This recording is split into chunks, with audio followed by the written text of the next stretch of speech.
what would you say if you're on a project, you meet a junior who is a mirror of your younger self who didn't know anything about social justice, and let's say that junior is only concerned about their professional development.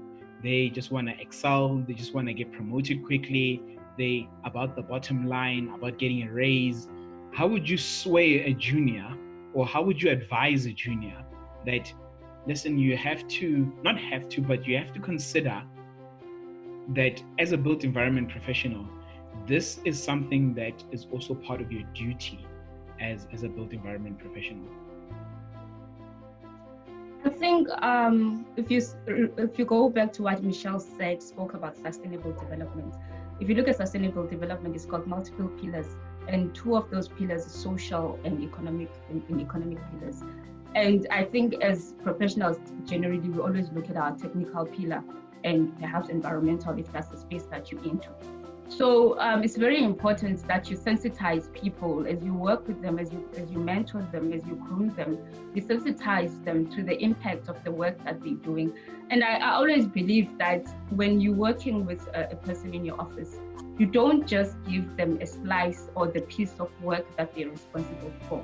You take them to those meetings where you discuss the overall, you take them to those big project meetings with the clients. You take them, because once they see the bigger picture, and you take them to the beneficiaries, the constituencies that are going to benefit from the particular project that you're working on, so that they can see the big picture. You don't limit them to just like an individual, like the single task that they're actually performing within their professional discipline. And I think that's the first step, exposure. And then once they see what it is that we're doing, then perhaps that might influence them and excite them and actually realize that it's not just about me, it's not just about my professional development, And I think also one way of furthering social justice within our professional disciplines, within our work environment, it's about that mentorship, it's about passing on the knowledge to the next person, it's about empowering people. Because remember, for me, the way I understand social justice, it's not just about creating opportunities, but it's also about wealth. It's about wealth creation. So how do you create wealth for a built environment professional? You do that by empowering them to be able to go out and start their own practices. So you don't limit their exposure, expose them to as much as possible, so that when they leave your practice, they have all the skills to be able to go and to run their own ship, so to speak. And that's wealth. That's that way they can be able to create wealth for themselves and be able to pass it on to the next person. It's a value chain, it's a chain, and it starts with you. And then once you do it for one person, then automatically you're planting a seed out there that makes people believe that, okay, I also have a duty for the next person that comes. What would you say if you got on a job and you are paired with a senior professional who's only looking at the bottom line? They wouldn't be bothered. They've got deadlines to meet. They couldn't be bothered about issues of social justice. What would you say to them?